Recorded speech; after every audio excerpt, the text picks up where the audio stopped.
You two, we need to stick close.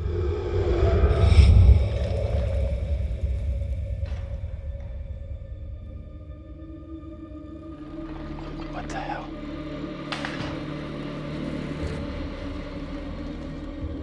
Did you hear that? What on earth is that? Okay, very good. We're freaked. Who's there? Whoever you are, this isn't funny at all. John, where are you? Daniel? Taylor? Come on, John, where are you? This isn't funny.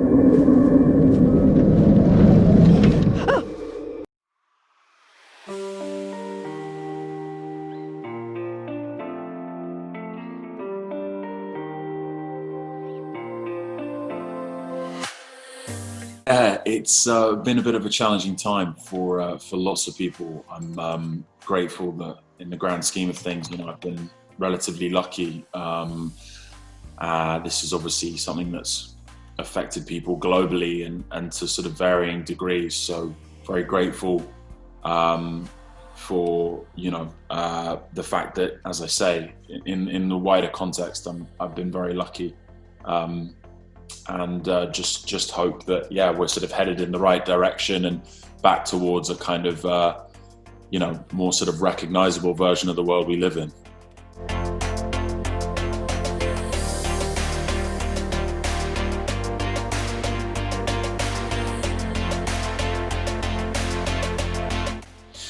So admittedly, I'm not a huge gamer myself. But I was very grateful when they got in contact with me and approached me with the opportunity to be a part of this incredible game. And one of the reasons that I was so excited about it was, I think, because it was so cinematic and so filmic.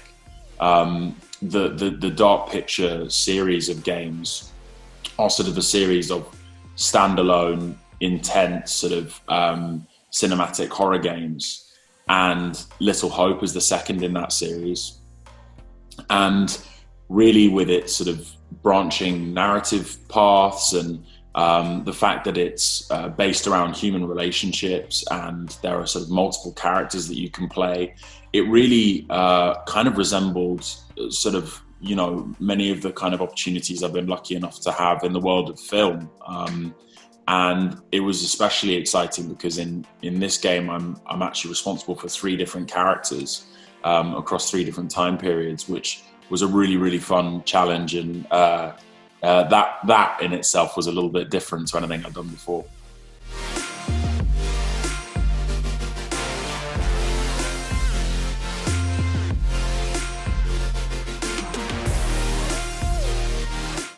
So it was probably the first time that I'd done kind of motion capture on that sort of scale, or at least that much motion capture for a project. And fortunately, although you explore various different timelines within the game, we were able to, for the most part, compartmentalize it. So the first character that I'm responsible for in the 1970s, we were able to sort of shoot most of the material relative to his character and his path at one stage. Then the character that I'm responsible for the bulk of the game, Andrew, who exists in the present day. We shot during a second section, and then there's a third character called Abraham who actually exists in the 17th century, and we only on occasion shooting sort of simultaneously between the 2 characters, and that was a little bit trickier, but really enjoyed it and very grateful for the fact that the production team was so experienced and really helped me through it. And Nick, our director, was absolutely incredible and really kind of coached me through the whole experience.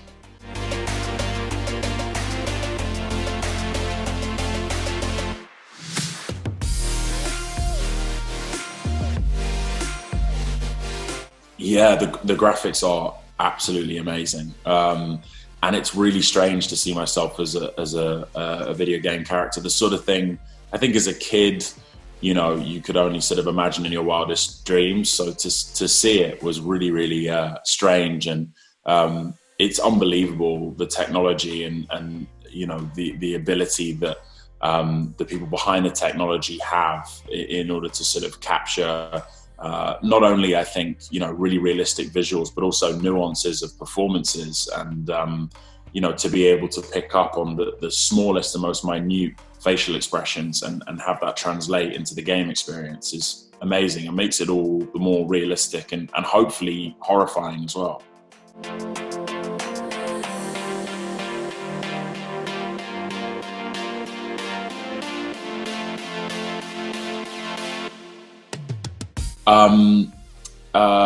That's one of the great things about the I think the gaming experience with Little Hope, and I think all of the games in the Dark Picture series, as far as I'm aware, that it's very much on the player to decide the path of each character. And I think a lot of people can relate to that experience of watching a horror film and wanting to take charge and wanting to make decisions for the characters to sort of evade trouble, you know, a lot of the time. And that's the great thing about this experience, is you're given that opportunity. You really do dictate the pathway for each of the characters. So whether it's Anthony, Andrew, or Abraham, any of those three characters that relate to me, you are responsible for the decisions that they make. And yeah, there are some pretty you know, gruesome deaths. You know, the important thing to remember is that every character can make it to the end alive, but of course every character can die too.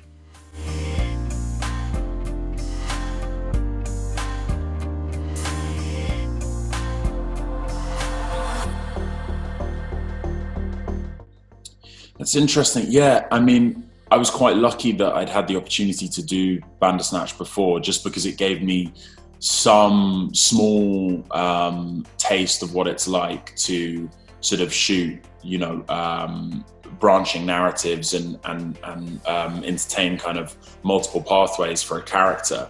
I will say that nothing could have prepared me for the pace that you shoot a video game at.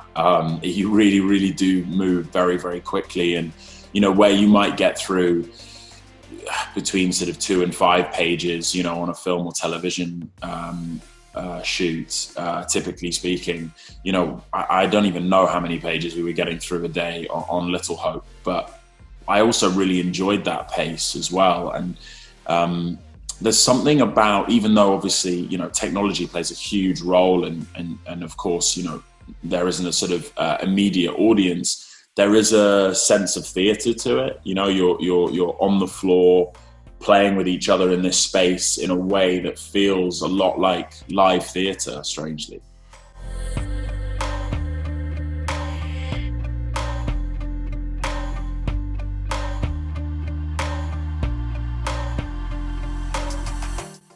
I hope so. You know, I mean, personally, that really intrigues me. I think part of being able to access the themes of the game and have a really kind of enjoyable playing experience is authenticity, and authenticity was sort of the driving force, I think, in the creation of all the games in this series, and especially in Little Hope, you know, right down to, you know, making sure that things were historically accurate. As I understand it, a costume designer with a film background is actually responsible for the costume designs in this game. So it just gives you an indication of the sort of level of authenticity and filmic qualities that the creatives are trying to sort of imbue the games with. And I love that experience. And I know that there are modes where you can play in sort of movie mode. So, you know, you can have groups of friends, you know, watching you play, and then the game sort of almost takes on a kind of the shape of a sort of different, unique medium, somewhere between game and film.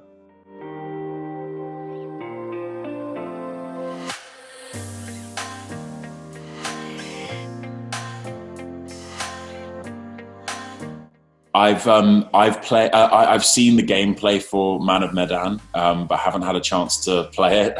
I'm a little bit scared, to be honest. You know, I've seen the gameplay, and again, the graphics are phenomenal, and the story is really beautifully layered and clever, you know, unfurls in a really kind of clever way. So I'm excited to get around to that. I'm really excited to play Little Hope as well. I've only seen gameplay, so I can't wait to play it.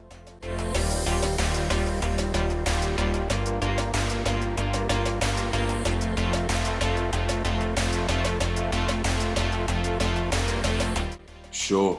I felt immensely flattered to have been asked to kind of participate in, I think, such an important retelling of a true event, an event that unfortunately, you know, resembles things that we continue to see regarding racially motivated police brutality towards the African American community and systemic racism in America in general.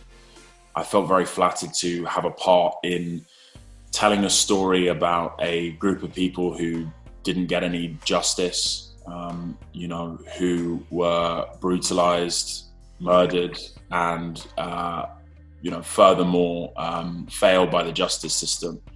So to have a hand in telling a story that was swept under the rug, and also simultaneously draw attention to the fact that, you know, those things continue to happen today, and the criminal justice system continues to fail the Black community, you know, was very important. Catherine Bigelow is a fantastic filmmaker, and the cast that I was lucky enough to be a part of, you know, I hold in the highest regard.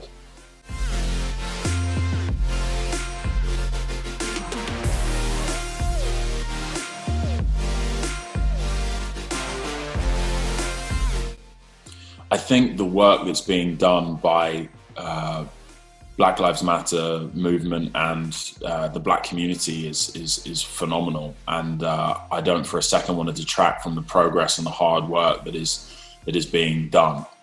But I think it's incumbent on the people in positions of power and the system to make sure that they are doing more in order to support the Black community during this difficult period. And one thing that's particularly, you know, clear is we shot this film, as you say, sort of 4 years ago, came out a year later. And then we were talking about how events that took place in 1967 resembled events that were taking place at the time of its release. And in 50 years, not enough has been done. And clearly, you know, you only have to look at events as recent as a few weeks ago to underscore the same fact that not enough is being done. And, you know, we need political, governmental, you know, we need change at the highest level in order to eradicate systemic racism and develop a culture of anti-racism.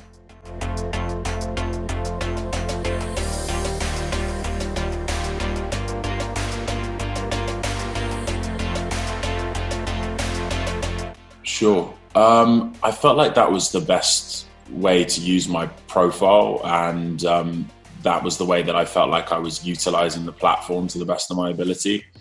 And, you know, where I'm able to find creative projects that intersect with things that, you know, comment on socio-political issues, you know, that's where I feel like I can kind of do my best work, and Detroit was an example of that.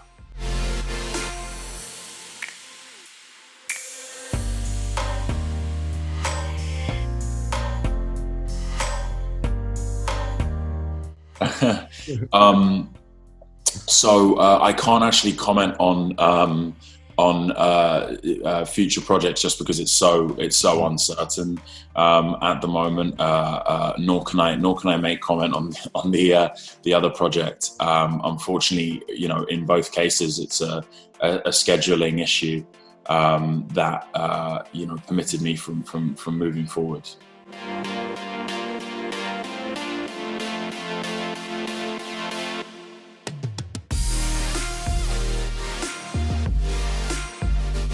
Oh, wow.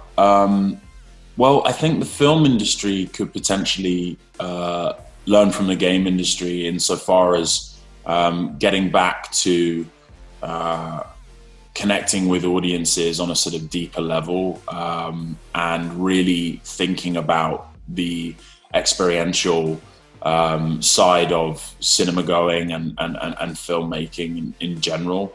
I think it's fantastic to have escapism and spectacles on screen, but thinking about how you can be sort of deeply moved and immersed in something, and then furthermore how that might affect you after leaving the cinema or after the screening process is over. It is something that I think we need to continue to keep in mind in the film industry. Well, thank you again for chatting with me this morning. I can't wait to play the game, and I hope I can keep you alive for all part of the game. Yeah. Thanks very much. I appreciate it. Good to talk to you. Thank you. Thank you so much. Thanks a lot. Cheers. What is your name, sir?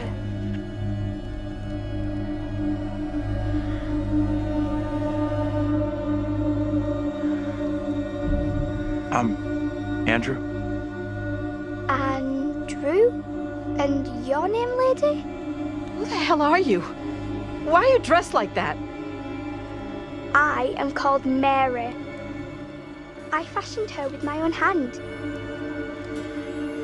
She looks just like the one beside you. Would you kindly come play with me? Come play?